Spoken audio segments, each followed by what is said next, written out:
Well, hello, ladies and gentlemen. Hello, EKN Nation. Another edition of the EKN Debrief here on the EKN Radio Network. My name is Rob Howden. It is Tuesday, September the 22nd, 2020, episode number 68 of the EKN Debrief. David Cole, of course, joining us, having made his trip home from Charlotte, North Carolina, in the 2020 Capri Tools U.S. Rotax Grand Nationals from Charlotte Motor Speedway in Concord. We'll jump into this very soon. Dave will go through all the action that took place on the newly refurbished, I guess you would say, racetrack, the kart track inside the walls of the Charlotte Motor Speedway. Today's show is brought to you by J3 Competition. Rotax is officially back in America, and J3 Competition is the iconic brand's new importer and distributor for the northern half of the U.S. Rotax is a world leader in two-cycle technology, and J3 Competition brings over 75 years of experience to the brand here in the U.S. They're focused on club and regional support on both their Stars and Stripes and Grand National events. Both offer tickets to the Grand Finals in Italy. Check out the new U.S. Rotax program at racerotax.com. Well, David, let's bring you back in here. Another trackside event for you, obviously on the couch for about 4 months from March on with the COVID-19 pandemic shutdown, but you've been able to get to the track a couple of times. Always nice to be there. And man, Charlotte Motor Speedway, what'd you think? Yeah, it was great to get back to what is a very iconic racetrack for the sport of karting. Dating back to the early 90s when it was first constructed, working with WK back then, and hosted a number of major national and international events throughout the 90s and early 2000s. And we went there last year as part of the WK Manufacturers Cup Series event. We were racing on part of the Roval, and not this kart track that had been sitting idle for almost, roughly 10 years. And it's just... we went there. I went there last year and I looked at it. I'm like, yeah, you know what? It just needs a little love. Sometimes you see a house or even a car, a lemon or something. It just needed a little bit of love. And it was a complete facelift because, it just looks amazing now that you go from last year to this year and that's awesome. And what they've been able to do. And so, yeah, the facility inside the Charlotte Motor Speedway is definitely going to be here for the next probably few decades for sure. I like to hear that. What a hotbed it turns Charlotte into, right? With GoPro Motorplex up at Mooresville, the track now inside the Charlotte Motor Speedway as well. Man, this is it's good for karting in North Carolina, sprint karting, right? Because there's lots of dirt karting, and in and around Charlotte, in North Carolina, throughout South Carolina, Georgia, whatever it may be. But cool to have another new sprint track to be able to run in North Carolina. Yeah, sprint track. For sure, and of course, they're actually going to be redoing the track outside the Charlotte Motor Speedway. So they're adding dirt to it. So they're going to have more karting is going to be happening at the Charlotte Motor Speedway. They're obviously looking at all the different types of grassroots of motorsports. They've seen Indianapolis Motor Speedway, Daytona obviously has been doing it for a very long time.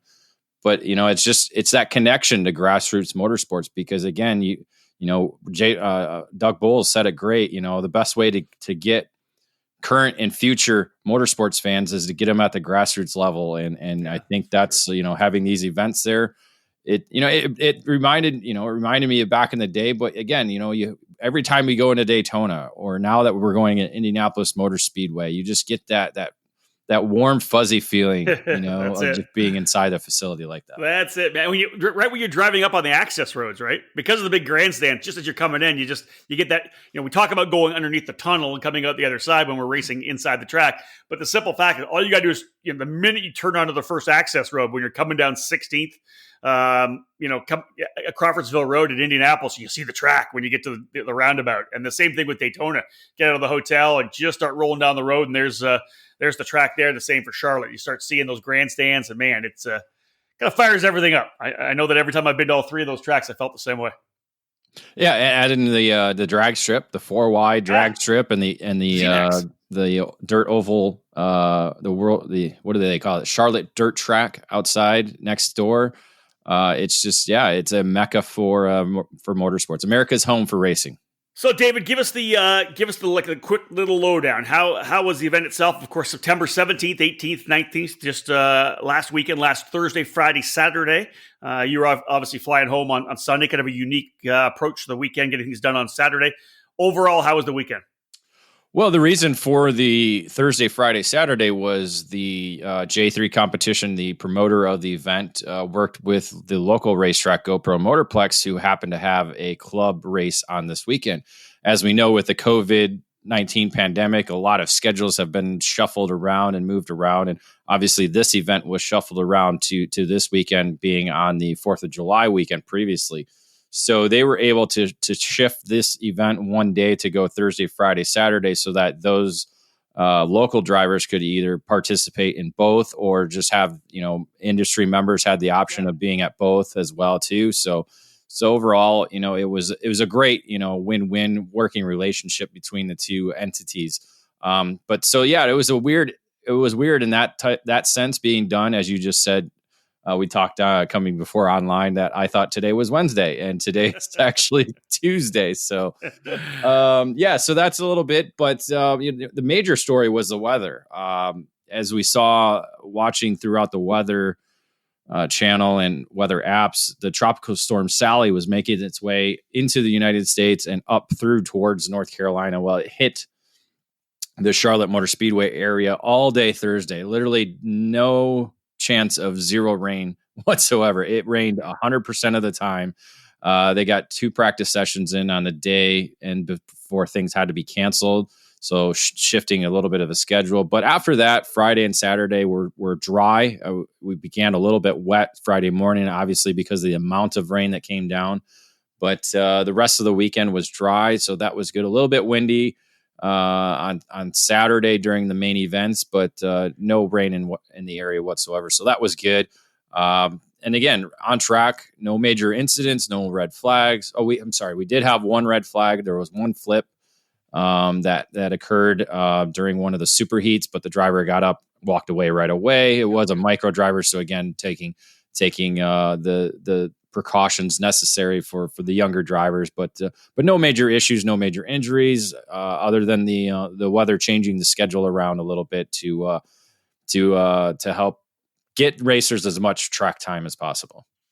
And I think to set this up now, obviously, good to see people get out there. Good to see the weather kind of play into the point where you're able to have really good racing on Friday and Saturday. But David, we've talked about this in other podcasts we've done.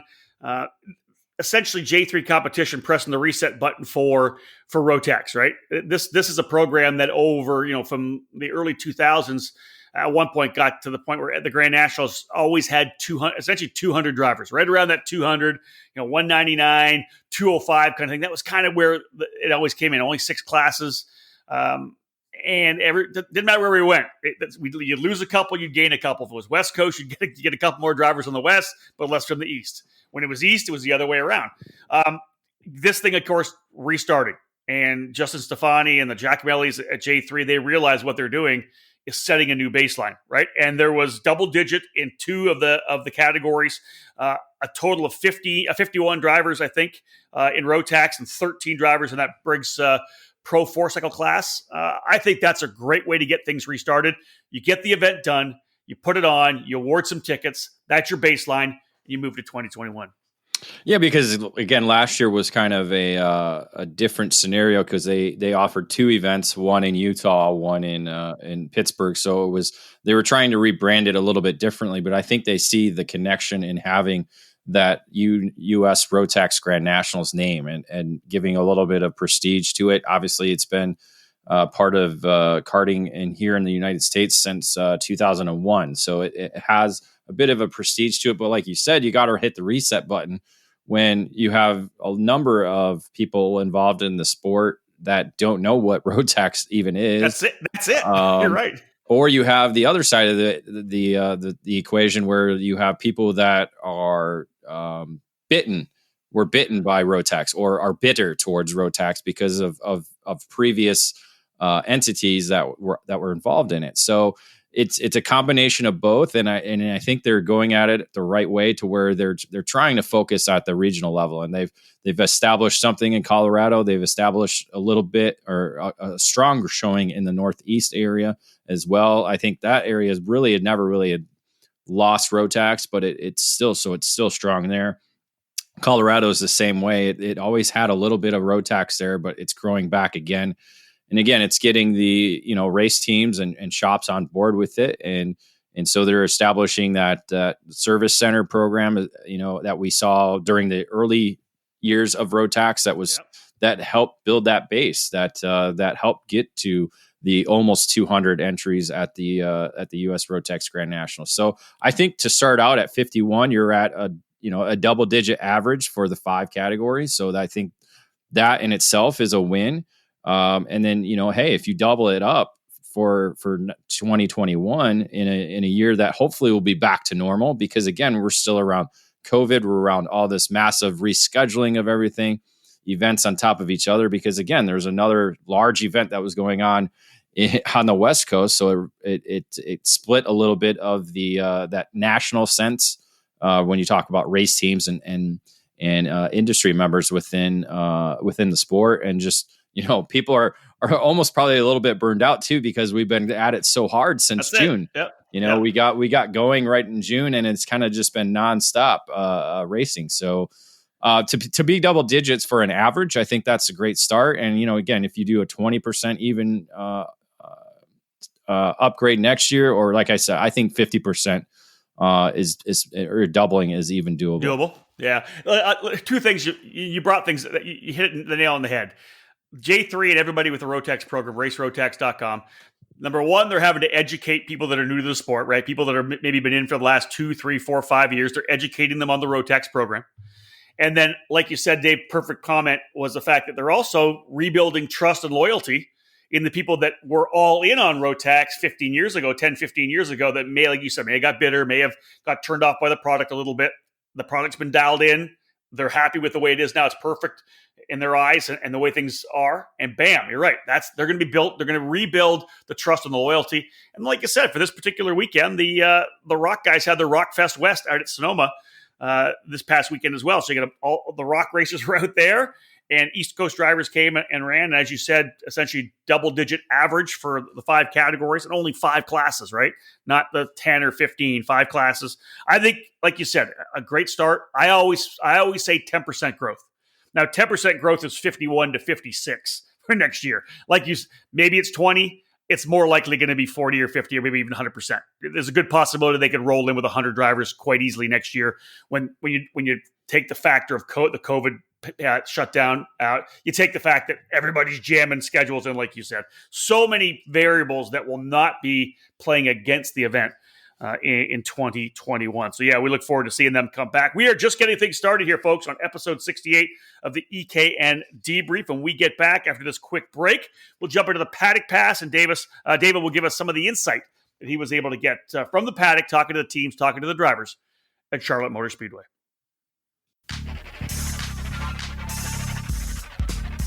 Experience and passion. That's what led to the launch of AMAX Racing. Owner Charles Maxwell began AMAX Racing in 2015, expanding the operation in 2019 with a focus on driver development for drivers of all age groups and backgrounds. From top-level drivers to grassroots racers or families looking for a team that will help them achieve their goals, AMAX Racing can guide you with the absolute best trackside service at affordable prices. No matter the chassis, AMAX Racing welcomes you and has the experience to put you on the top of the podium. You can join the AMAX Racing family at the WK Manufacturers Cup Series, Route 66 Sprint Series, and local events around the Indianapolis area. The operation is also set to compete at the Rock the Rio and SCUSA Super Nationals later this season. For more information, contact them at 317-437-5886 or find them on Facebook. AMAX Racing, all of your karting needs under 110.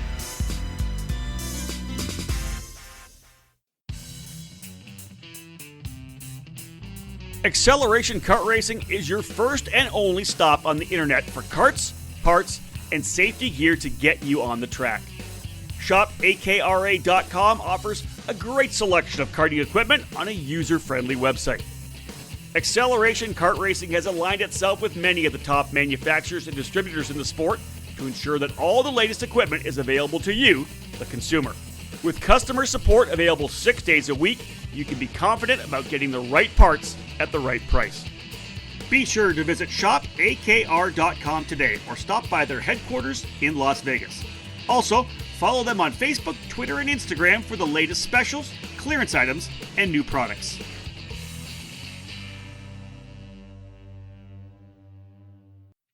Welcome back to the EKN Radio Network, episode 68 of the EKN Debrief. David Cole giving us a full rundown of the 2020 Capri Tools U.S. Rotax Grand Nationals from Charlotte Motor Speedway. Moving into the paddock pass now, where David will kind of give us some insider information he got chatting with those in the pit area. Today's paddock pass brought to you by Leading Edge Motorsports. Leading Edge Motorsports is the industry answer to winning in karting. At the helm is industry veteran Greg Bell, who has orchestrated the success of countless drivers dating back to the mid-1990s. Most recently, Greg and his Leading Edge Motorsports staff guided Danny Formal to victories at both the Rock the Rio and SuperKarts USA Super Nationals in Las Vegas. Leading Edge Motorsports is the West Coast dealer and factory team for IP Karting, which manufactures the ultra-competitive Praga and Formula K chassis brands.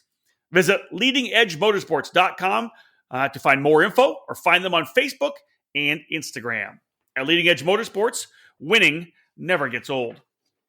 All right, Davis, give us the insider scoop. I know that you had a chance to hang out with a bunch of people in the paddock, chat about what was going on. What'd you dig up?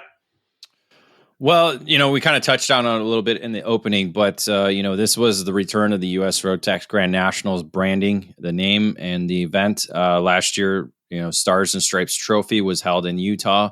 The Stars and Stripes Open was held in Pittsburgh. Those were the two events sanctioned by and promoted by J3 Competition. So now this year they kind of focus, on promoting the regional levels and bringing back the U.S. Rotax Grand Nationals this year. And again, this event was a little bit different because J3 was working with the World Karting Association at the Charlotte Motor Speedway.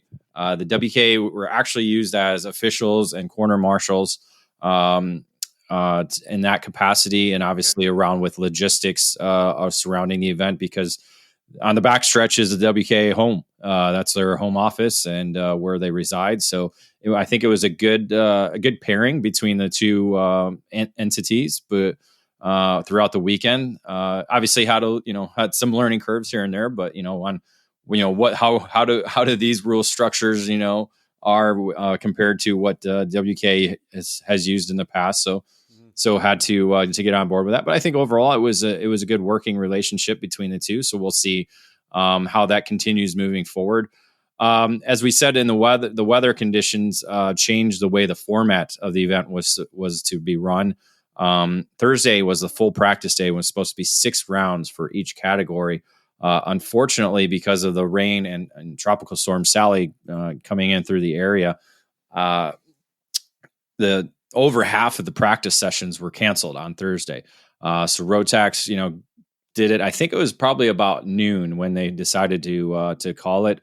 The track was just unsafe. Too much. I saw some video. There was a lot of standing water. Too much standing water, a lot of hydroplaning. So it was just really unsafe. I mean, it wasn't the fact that it was raining. It was just really unsafe to continue on for just practicing. I think if it was racing, it would have been a different story, but just for practice, it was safer not to do it. So Rotax reshuffled the schedule. They added 2 extra full sessions of practice Friday morning.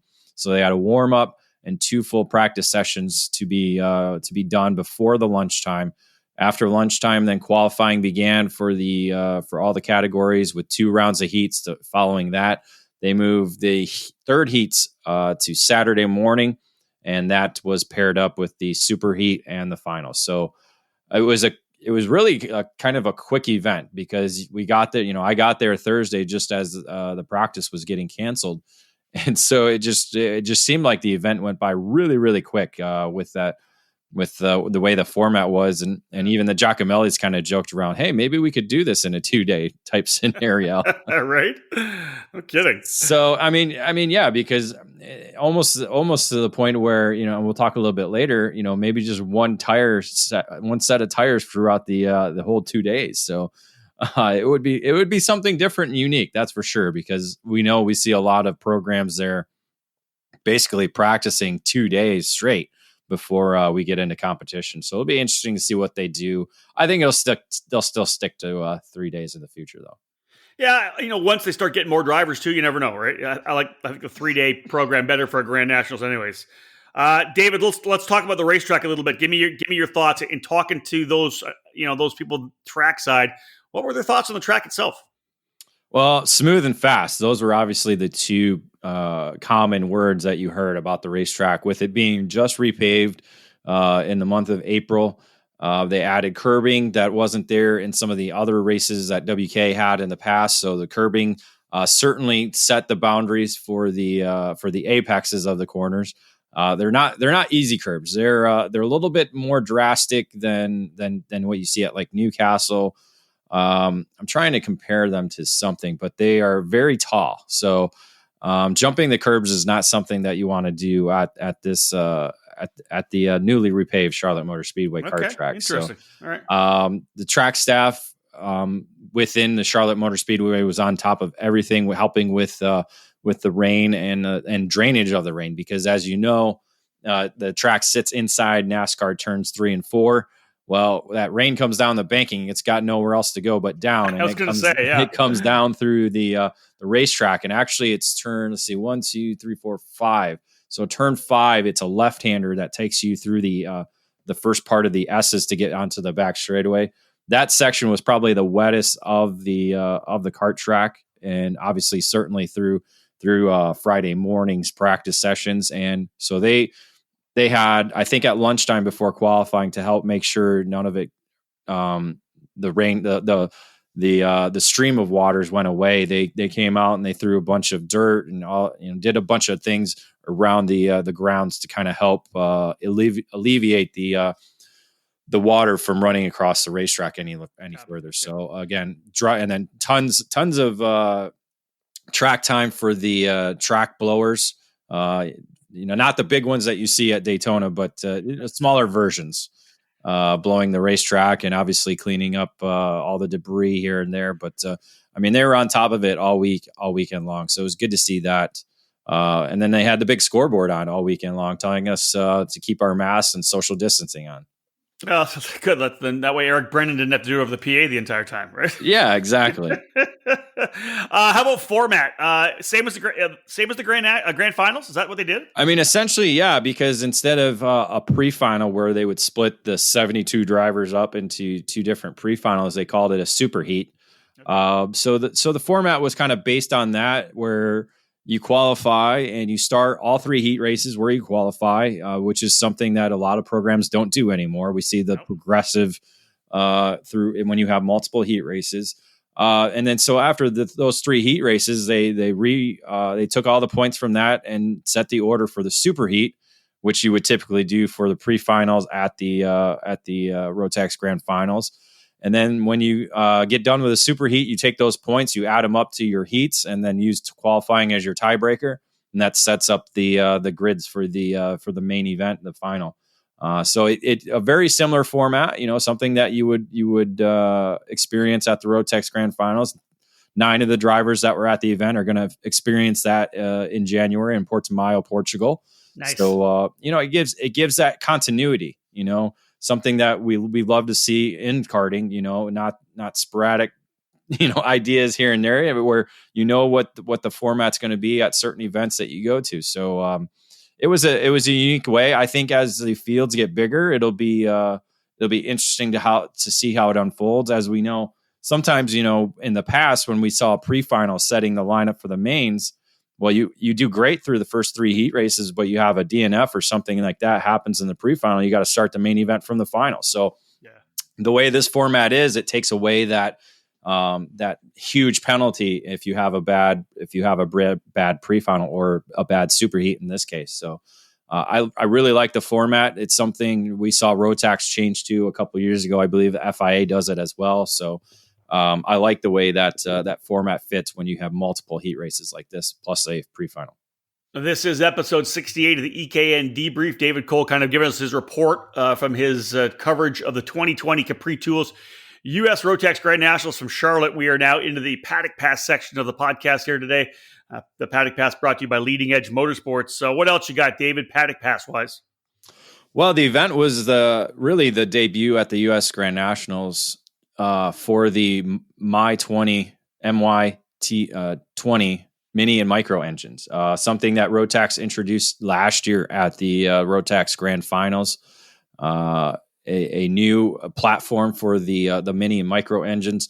That's obviously something that is, when we talk about dealing with Rotax in the past, the micro and mini engines were a very strong fixture with the way people approached Rotax, because it was something that we saw a lot of what's the word I want, not dispersity, but controversy.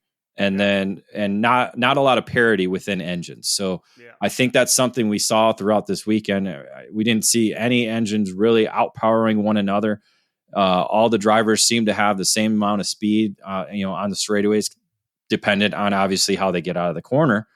But it's overall, a lot, talking with a lot of the mini and micro parents or mechanics, the engine was rarely ever touched throughout the weekend. So that's something good. And then as we talk about growing the Rotax, I think that's something that, the Rotax dealers are working with, and what they're focusing on is building the numbers at the micro and mini categories to help move them up, through the Rotax ladder. Well, that's it, right? Again, anytime you have a ladder program like that, focus a lot on the drivers in your youngest categories, and they're going to stay with the program as they grow to junior and senior. So that's definitely a good approach. You mentioned the MY20 micro and mini engines. What about the Mojo tire program? What tires were they running, and how did they kind of perform on that? The newly repaved track at Charlotte. How did the Mojo kind of blend with the track itself? Well, obviously it's a new racetrack, but it's a grabbing asphalt, where it's not like Road America. I was just at Road America a couple weeks ago for the USPKS event, and it looks like karts are on ice skates when they're out there, because it looks like they're sliding into the apex rather than gripping and going in. Yeah.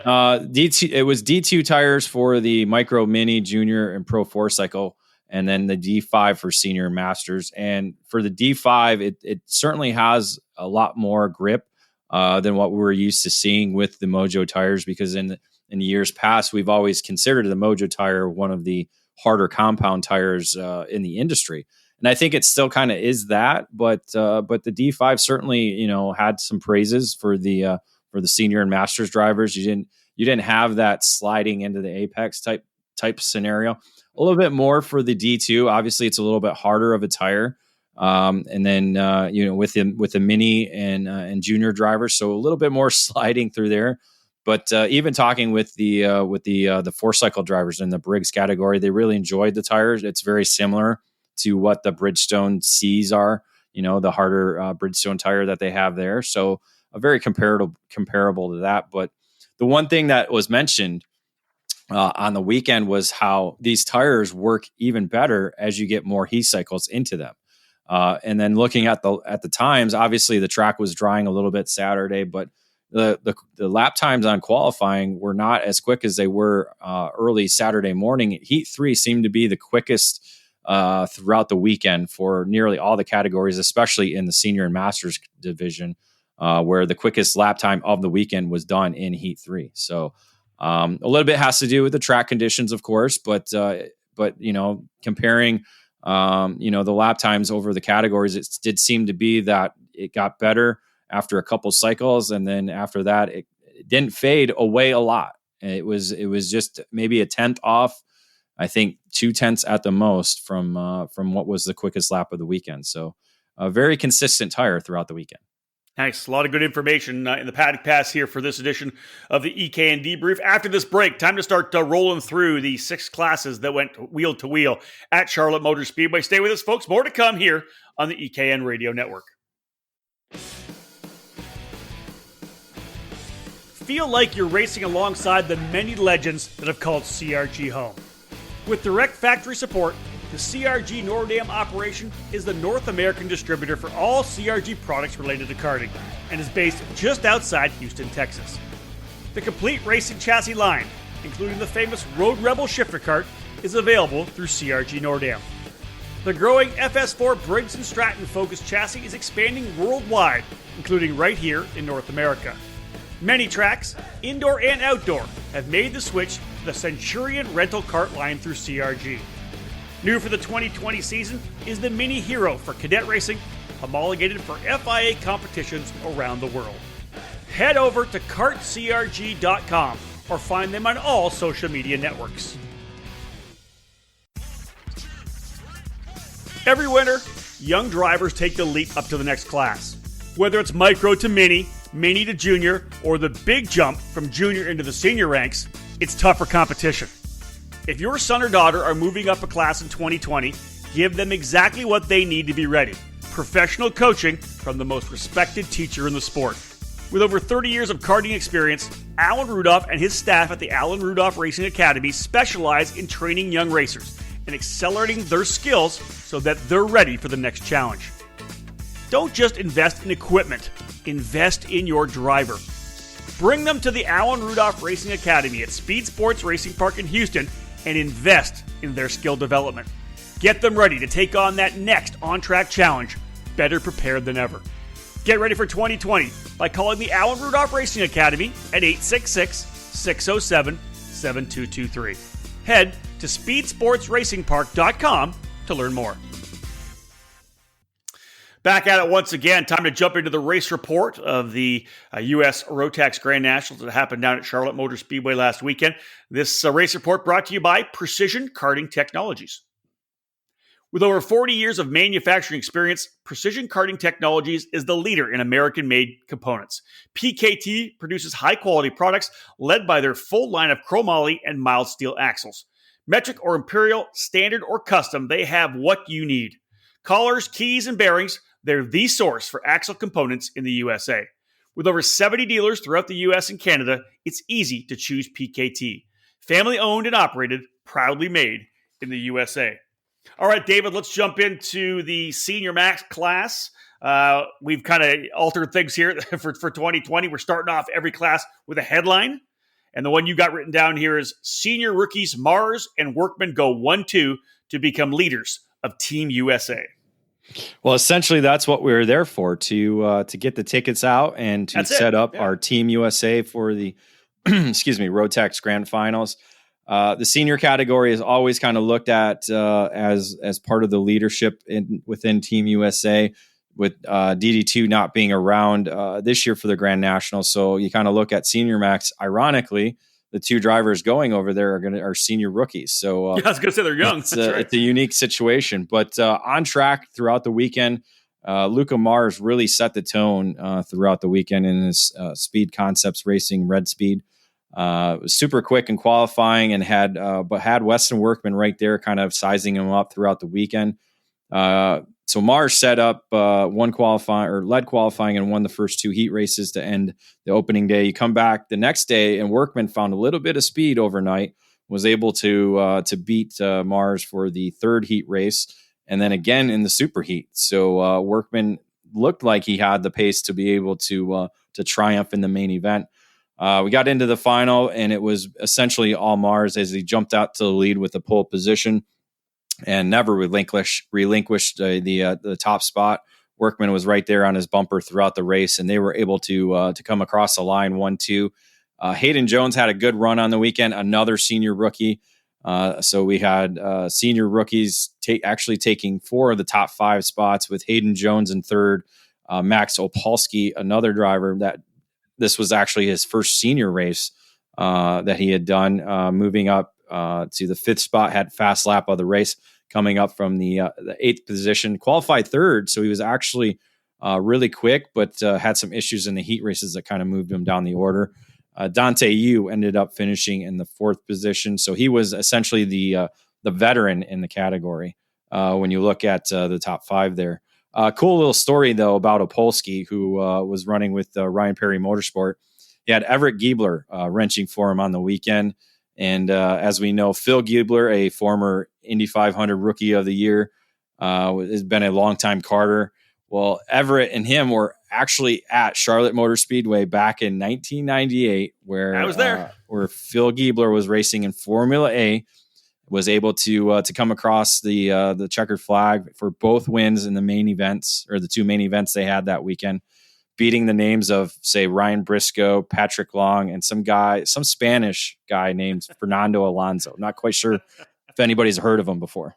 I don't know if he went anywhere. No, I don't think he's gone any. Maybe he did a 500 one time. I'm not sure, but yeah, it might have been a one-off, right? So it was really cool. It was cool to see Everett, and actually, he had a Tony Kart suit from 1998. Did he really? There, we'll get into later who wore it. All right, okay, yeah. I like that, dude. That's really cool. All right, so you talk about the fact that you got a couple of rookies with heading to Portimao. It'll be the first grand finals for Weston Workman, but David, fourth time for Team USA for Luca Mars, which I think we talk about having somebody as being a leader. It's his first time as a senior, but the guy's been there. This is 3 times before, so he has the experience of having gone to this big race before. And he's young enough to where he can talk and hang out with the junior drivers, the mini drivers, the micro drivers, because essentially that's what Team USA is going to be. I will have 2 master drivers, one from this event and one coming from the Stars and Stripes Trophy program that's going to be finishing up next month in the Northeast. So yeah, essentially, he's going to be the most experienced as of right now. He's going to be the most experienced driver as part of Team USA. That's crazy. All right, let's jump into Junior Max. The headline, California Kid heading to Portugal. Yeah, I know that nickname is somebody else, but he is from California, so I went with it. Frankie Mossman taking the victory in the Junior Max category. This category was fun to watch all weekend long because you never really knew who was going to come out as the victor. Mossman ended up qualifying P1 in the session, but we had 3 different winners in the 3 different heat races. Mateo Rubio Luengo, Canadian Alex Berg, and Frankie Mossman scoring the 3rd heat race win. So it was shuffling up nearly every session that they were out there. Mateo Rubio Luengo ended up scoring the pole position for the superheat and was able to score the win there, setting up for him to be on the pole position for the main event going into what was, I believe, a 16-lap race. The top 5 was all together right there, and probably first of 3 to 4 laps until some contact in the hairpin kind of shuffled things up. Mossman was actually able to kind of escape from the shuffling that was going on with the lead, and then essentially just led every single lap from there to the checkered flag. Never was really challenged. Rubio Luengo closed in late, but wasn't quite there to be able to make a move. So allowing Mossman to cross the line as a winner, actually becoming the 19th different winner in the Junior Max category over the history of the U.S. Rotax Grand Nationals. Dude, you went back to your spreadsheet on that one, didn't you? I did. That's a pretty solid spreadsheet. I don't think anybody else has that, man. That's nobody else will get it. No, heck no. 19th different winner. That's really cool. And congrats to Frankie Mossman on that one. Folks, we got more to come after this break. David's going to give us the breakdown of Masters Max and the Pro 4-cycle category. Again, this race report brought to you by Precision Karting Technologies. Don't go anywhere. Lots more to come here on the EKN Debrief. In karting, it's important to be supported by the right people. With over 40 years of experience in the sport, Trinity Karting Group has everything you need to make your program successful. We do it all, and we do it right. Trackside support and arrive and drive programs at many of karting's biggest East Coast events, full product sales and service, and professional coaching from our experienced staff. Trinity Karting Group is a full-service operation based at the Motorsports Country Club of Cincinnati, which gives us access to our custom-designed driver training facility. This allows us to offer private one-on-one coaching to take you to the next level. We're also your Midwest home for Tony Kart and IAME, and we're your source for MG and Iveco tires in the region. Tony Kart quality cannot be beat, so call us today to put you in a new chassis for your next event. In 2020, we'll be racing and providing arrive and drive programs for the full SuperKarts USA Pro Tour and the Great Lakes Pro Kart Challenge, the WK's Kart Week in Daytona, and exciting events like the USAC Battle at the Brickyard and the Rock Island Grand Prix. From arrive and drive and coaching programs to the parts you need, let Trinity Karting Group provide you with customer service and a racing experience second to none. Trinity Karting Group has a long history in the sport, a winning pedigree, and we're dedicated to driver development. We take pride in our professional approach and our positive attitude. Let us build a custom race program for you. Give us a call at 513-421-4463 or check us out online at trinitykartinggroup.com.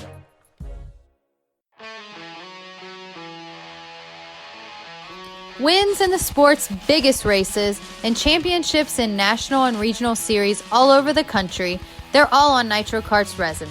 The Nitro Kart has made its statement as the best, fastest, and winningest cadet chassis on the American market. The 2020 Nitro Cadet is even better. The kart features magnesium front and rear hubs, a floating sprocket hub, and a roller bearing steering column support with toe lock. The Nitro Kart Cadet is completed with Mini Dynamica bodywork and Max Pappas's MPI steering wheel. If you want to win in Cadet, get a Nitro Kart and join our team. I am Nitro Kart Mini driver and national champion Spencer Conrad. We just got our 2020 Cadet chassis just before Daytona this year, and I really like it a lot. I got my first victory with it in just the second time on track. I really like the MPI wheel and the new brake system. Plus, the bodywork is really cool. Come join the winningest cadet team on the market. Team Nitro. Race one or chase one. Nitro Kart! Race one or chase one! Welcome back to the EKN Debrief here on the EKN Radio Network. Rob Howden kind of running quarterback here, but David Cole filling in all the plays. David, you were trackside at Charlotte Motor Speedway for this year's Rotax Grand Nationals. Let's talk about Masters Max, the headline.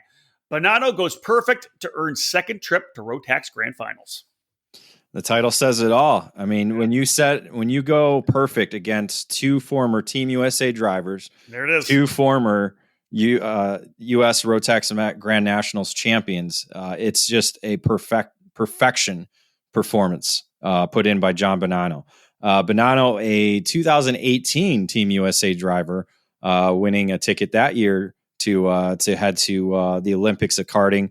Just put everything in the right position. Never made a mistake.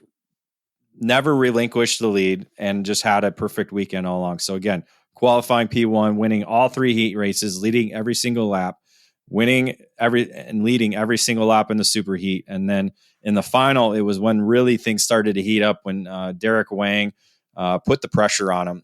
He did a little bit in the super heat, but not as much as he did in the main event.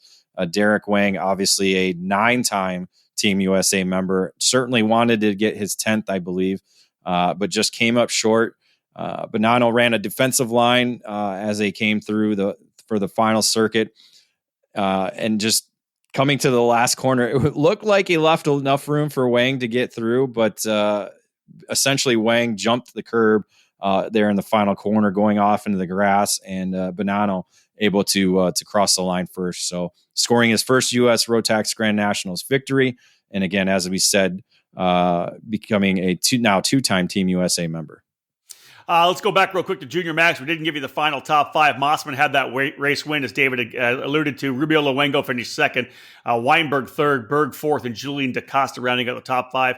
David, here in Masters Max, Bonanno with the win. As you said, a good battle between him and Wang at the very end. It ended up being Tim Schutt in third spot. Chris McGinley ends up in fourth, and Gary Peterson rounding out the top five. But David, you had to go back to the spreadsheet again. I'm reading the notes here, and he's the 17th different winner in the 18 U.S. Rotax Grand Nationals for this category? For this category, exactly. Wow. David Odenthal is the only driver to win twice. Actually did it back-to-back, 2005, I believe at MRP, and then 2006 at Road America. So I really want you to open your spreadsheet up so I can hear all 18 guys. Or 17 guys. That's crazy.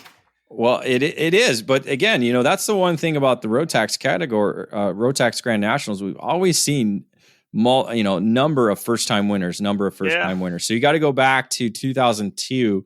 So you got Jim Zitting, Alan Fudge, Andy Saisman, David Odenthal, Alex Rain, Mark Miller. We were there for that one. We were, Mike Daniel. Shauna. And Mike Daniel at Oklahoma Motorsports Complex. That was John Crow won it, but lost because of the spark plug washer that you guys keep saying is a massive performance advantage.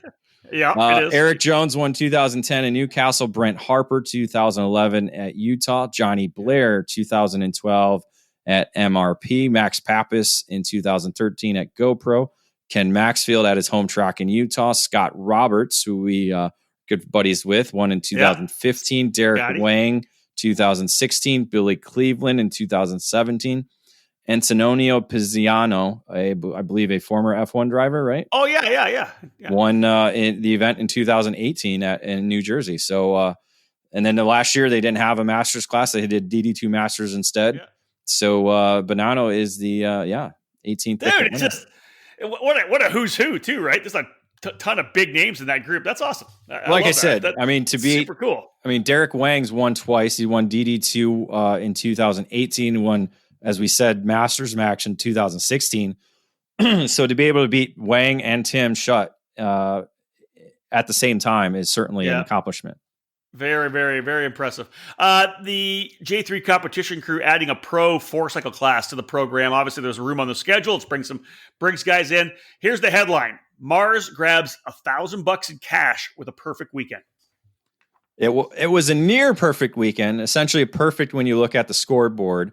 But when you look at laps, it was perfect all the way from qualifying through the heat races, through the superheat, until the main event when a little bit of a slip up at the start. He falls back to third, but within the next 2 laps goes from third to first. And then from there pulls away to a 2.7 second advantage over the rest of the field. Yeah, wow. Camden Gruber coming in the second spot, Colin Miller in third, Alex Kegel fourth, and Lauren Brawler rounding out the top 5 in that class. Good to see. Listen, we love Briggs Racing. Always cool to see a local option category as well. And I like Luca going from the senior max to the 4-cycle. I love that. And it was backwards really, because he would go from the Briggs, and then next up was the next round for the categories, and back to back. And they were back to back. So luckily there was enough, a 10-minute break here and there, or the lunch period, that they were able to go back to back. Aside from practice where it was boom boom, but yeah. So he would go from the slow Briggs to the fast senior max. That's awesome. But when you look at as you said, at the top 5, you mentioned all the other drivers were on MGM chassis, so they certainly had the speed to battle. Just didn't quite have enough to get up to Luca Mars. But again, when you look at the talent that Luca Mars is, I'd gladly finish second to him. Yeah, no kidding. And you know what? Just the MGM program is such a great story in American karting, right? The manufacturers that are coming on strong, winning lots of races. Paul and April Rice do a tremendous job with MGM. Good to see them out there supporting the event. Folks, we got 2 more breaks. After this one here, David will wrap things up for the race report brought to you by Precision Karting Technologies. We'll cap that off with Minimax and Micromax after this quick break. Cometic Gasket is a leading worldwide supplier of gaskets and engine sealing solutions for karting, automotive performance, power sports, original equipment, and the remanufactured engine industries. Cometic karting gaskets are available as OE replacement top-end kits or as individual gaskets and seals. Just like competitive karters, Cometic can operate on the fly and has the unique capability to customize any gasket to meet specific engine requirements and clearances. All of Cometic's fiber materials are asbestos-free and do not require any additional sealants. Viton oil ring cylinder head seals are used in each 2-cycle kit, and Cometic's 4-cycle engine kits feature only the most advanced multi-layer steel head gaskets. Cometic can tailor to engine builder-specific needs through bulk ordering and packaging flexibility. Cometic gaskets are must-haves for championship-winning teams across multiple disciplines of both professional and amateur motorsports. Cometic Gasket, sealing championships since 1989. In 2020, PSL Karting will enter its 21st year of serving the North American karting community, and they're proud to be North America's importer and distributor for the legendary Burrell Art brand, having once again won Burrell Art's Distributor of the Year. PSL Karting is your source for all things Burrell Art, providing this top-quality product both through their expansive dealer network or through their own PSLkarting.com online store. We have over 100 carts in stock at all times, including the new Charles Leclerc line of carts carrying the name of Ferrari's Formula One pilot. PSL Karting can provide you with a Burrell Art, Ricardo, or Charles Leclerc turnkey package with an IAME, Rotax, Rock, or Briggs power plant, complete and ready to race. Whatever you need is available 24/7 at our online store, including parts and components, consumables like AMSOIL, Motul, and Rotax XPS engine oil, and Vroom lubricants, Micron data acquisition systems and Unipro, and driver safety gear from Bell, Arai, Freem, and Alpine Stars. Trackside, we're also the karting distributor for Bell Racing USA. Our race trailer is always stocked with Bell helmets and components. Arrive and Drive programs, supported by PSL's experienced staff and in-house engine program, are available for all major US and Canadian events. When you're ready to win, call PSL Karting or visit one of our dealers. Welcome back to the EKN Radio Network, episode number 68 of the EKN Debrief. It's Tuesday, September the 22nd. David Cole giving us his report of the U.S. Rotax Grand Nationals from Charlotte Motor Speedway in Concord, North Carolina. We're wrapping up the race report here, presented by Precision Karting Technologies. David, let's go to Minimax. The headline, Mayer hangs on for first U.S. Rotax Grand Nationals title. The two youngest categories actually were probably two of the most fun to watch throughout the weekend. Yeah. And they really are, no matter where we go. But this one was pretty good. It looked to be essentially a two-driver battle between Caleb Graffar and Ben Mayer. Graffar got the first notch on his belt, setting fast time in qualifying. But Mayer came back to win both Heat 1 and Heat 2. We came back Saturday. Graffar made some changes overnight, and they seemed to be good as he came out and won Heat 3. Started second to Mayer in the Super Heat, but was able to score the victory in the Super Heat. That that win there moved him up ahead of Mayer in the overall points to lead the field to the green flag in the main event. Unfortunately, within the first couple of laps, Graffar had a rear hub slide in that essentially hurt his pace overall and actually spun, I believe, on like lap 5, essentially taking him out of contention. Mayer actually had a bad start as well, got shuffled back, I believe, to, I want to say, the 6th position by the time they came across the line for the first time, but was able to kind of knife his way, get back up into the lead after he got shuffled back. And then while leading, got ran down essentially by Enzo Vitamonti, and the comp kart driver just was on rails, got up to Mayer, took the lead with about 2 laps to go, and the two essentially exchanged the lead for the final last 2 laps. Mayer was able to make a little over-under move on Vitamonti through the hairpin, so came to the drag race to the line, and Mayer was able to edge out Vitamonti for the victory. Vidmontien. Sorry. There you go. You got it. Yeah. Vidmontien actually, though, had a pushback bumper penalty, so moved him off the podium from 2nd down to 4th, moving Parker DeLong and George Wheeler up onto the steps, giving Nitro Kart a 1-2-3 finish. Wow. All right. Good stuff there. All right. Let's make the move now to the Micro Max category. We'll cap off our race report from the 2020 Capri Tools U.S. Rotax Grand Nationals. The headline for Micromax, exciting duel to the finish. Well, Micro was 2nd in the order. So we had Senior Max, and we saw Luca Mars essentially kind of walk away with the victory in that category. But this one came right afterwards and was really all weekend long was a 2-driver fight between Isaac Malcutt and Keelan Harvick. I believe you know the Harvick name a little bit. Yep. But it was a great fight between these two all weekend long. You know, one session it would be Malcutt, next session it would be Harvick. Really wasn't one driver favoring one another. Malcutt got qualifying in the opening heat race where Harvick was able to score the win in Heat 2 and Heat 3. That put Harvick on the pole position for the Super Heat, where he would go on to win with Malcutt right on his bumper. And again, the two drove away from the rest of the field in the main event while passing each other nearly every single lap. Right? I love it. They were still able to maintain a gap over the fight for 3rd behind them. And it really came down to a drag race to the line. as they passed probably the last three corners of the racetrack. And the drag race to the line, it looked by the eyes that it was Harvick, but again, I was a little bit too far away from the line trying to take photos, so it was a little hard to see. But Malcutt was able to get to the checkered flag first by 32 thousandths of a second. Wow, that close. That's tight. As you said, Harvick ending up in second, Weinberg in third. Fourth spot was Gage Korn, and the fifth position was Hudson Schwartz on the comp cart.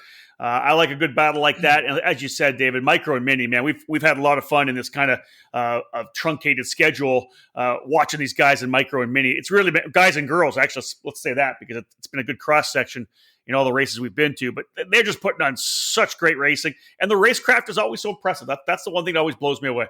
And it was a drag race to the line for third, so Korn nearly edged out Weinberg for the third spot. So. Overall, it was great racing throughout both fields. All right, folks, we're going to wrap this thing up. One more break in the action. When Dave comes back, he will introduce to us the members of Team USA as we run. We'll talk about the Constructors' Championship, and we'll tell you where we're going to be on the EKN Trackside Live race calendar for the month of October. We'll wrap things up after this break. There's a new hot-button name in American safety equipment, Stilo USA. Every product with Stilo is focused on safety, comfort, and function. Stilo USA is happy to provide you with the proper safety apparel to keep you protected on the track, and their karting lineup is second to none. The ST5 KRT karting helmet is available for $599.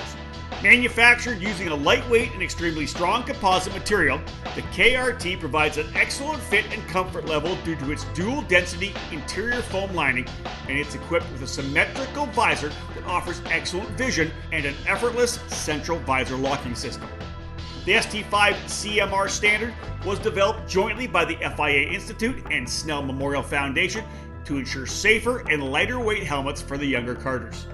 Drivers rave about the superior comfort levels, lightweight construction, and the unparalleled field of vision. The perfect youth helmet is available for $549. Stilo didn't stop with their helmets either. The newly developed Carbon Curva Rib Protector is unlike any on the market, with its form-fitting solution to offer superior protection. Head to StiloHelmets.com to review these and many more products to keep you safe on the track. Stilo. Any competition, one helmet.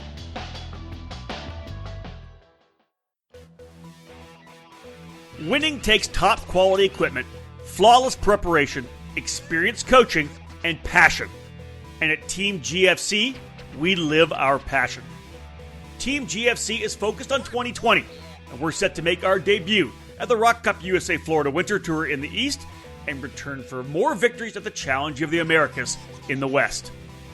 We have arrive and drive packages available for all categories, including the mini and micro classes, utilizing our all-new GFC RR5 Cadet chassis, which made its debut at the SCUSA Super Nationals. Join Gary Carlton and his passionate team in either of these popular winter programs to kick off the 2020 season on a winning note.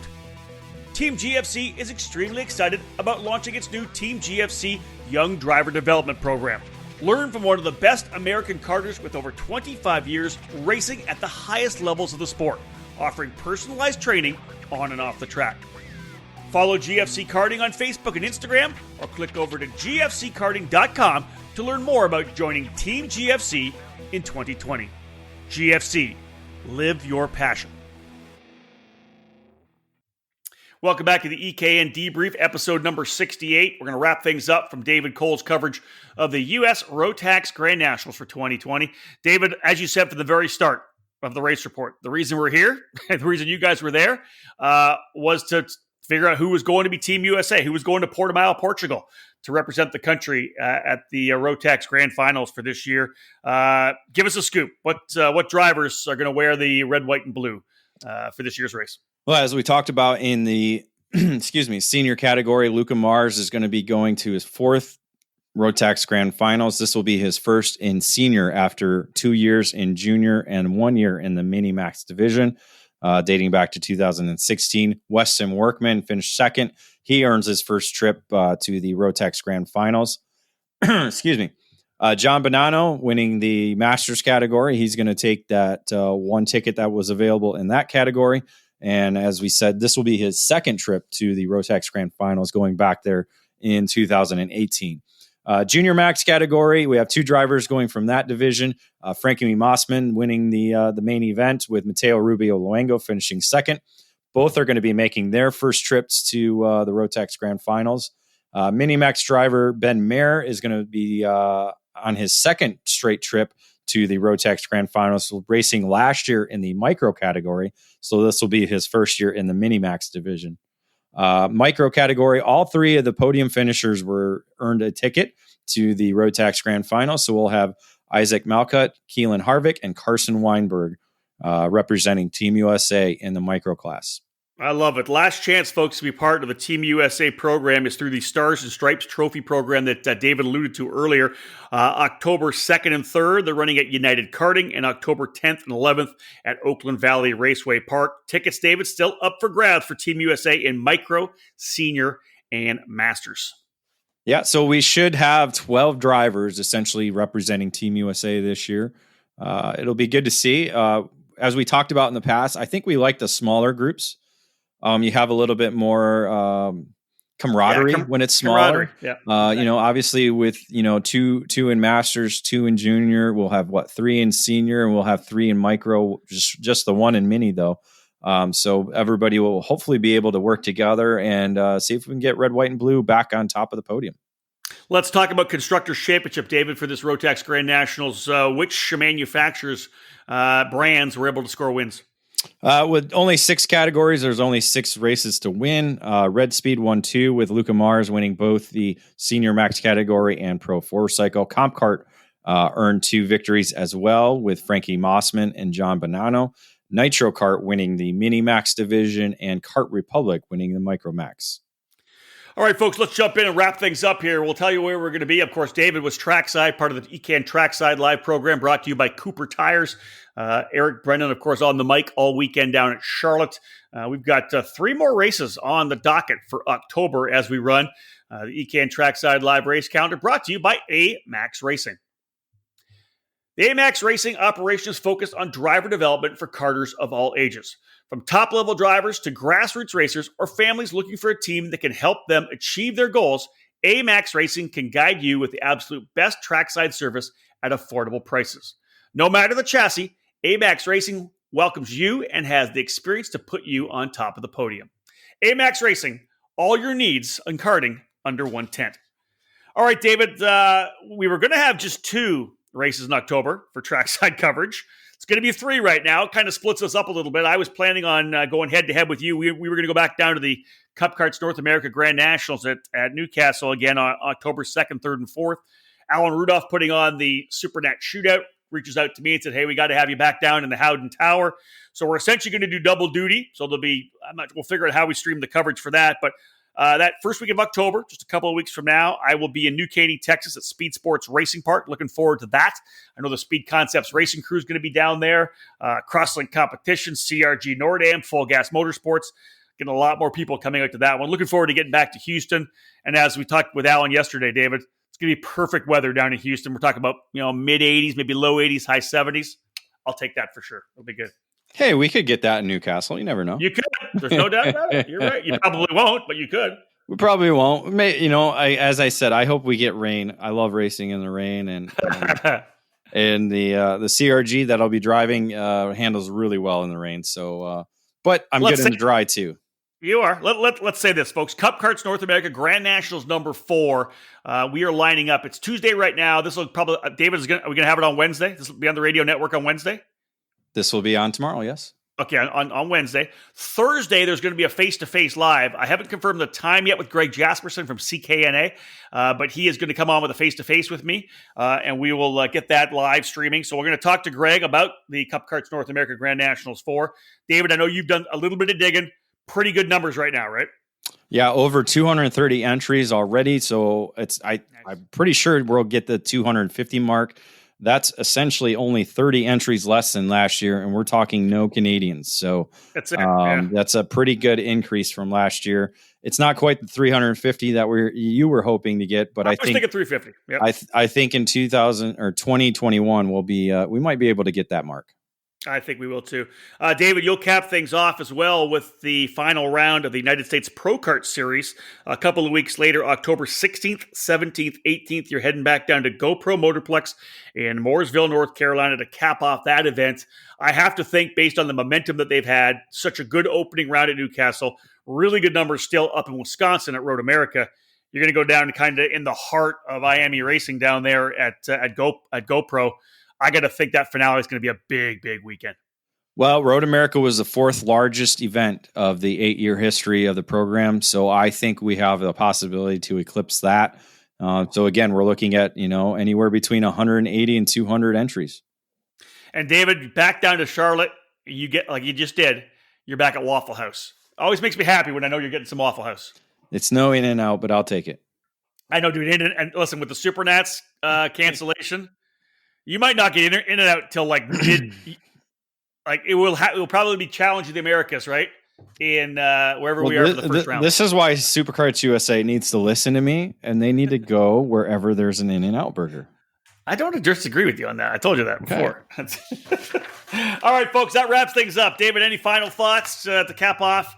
Getting back to the U.S. Rotax Grand Nationals? No, great to be there. It's been, I believe, almost 6 years. Yeah, 6 years since the last time I was there.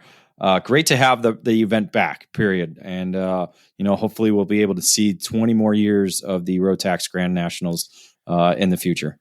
Well, the program definitely in really good hands with the guys from J3 Competition. They've been in the sport a long time as competitors, shop owners, race team owners, importers, manufacturers, you name it. And to add the Rotax program to the resume and to the lineup for J3 Competition, program in really good hands, and they're doing exactly what we talked about, David. You talked about the fact there's regional programs being built. That's how the Grand Nationals was in the first place. It wasn't a national tour. It's a regional program that then feeds the top drivers to the Grand Nationals. A runoff where all the big dogs from around the country get to go head to head. And that's it. Obviously we know the evolution of Rotax, so it's not nothing new to us. But again, I think we just as the website, as the hub for karting, we got to keep emphasizing exactly, the roots of the Rotax program. And that's essentially what it was. I mean, it was one of the first tag engines that were brought over here to the United States. And it was really focused on those guys who would just go to the club track, pound out laps, put, 100 hours on the engine and then give it back to their service center to look it over and make sure it's ready to go for the next season. So essentially that's the mantra of the Rotax program. And, that's their focus moving forward is to get back to that grassroots level and to be able to present a product that not only national drivers and regional drivers can do, but club guys can do at reasonable prices, and reliability being a number one check mark for the manufacturer. Yeah, that's definitely the calling card. Big thank you, of course, to Justin Stefani and the Giacomellis for inviting eKarting News to come down and have David there, our trackside program. Really solid to be able to work with the Rotax program again. We did a lot of those races over the last 20 years of the website. Of course, we're just last week celebrating the 20th anniversary of the website, David. We got a lot of memories with the Rotax Grand Finals, with the Grand Nationals. A lot of different things we've seen and done and hope to see again in the future, because that's the one thing about the Rotax Grand Finals. You don't know what it really is all about until you've been there. 100% for sure. All right, folks, we're wrapping this thing up. David, thank you so much. On behalf of David, everybody from the J3 competition and RaceRotax.com, the U.S. Rotax Grand Nationals, thank you so much for joining us here on the EKN Radio Network. My name's Rob Howden. Bye for now.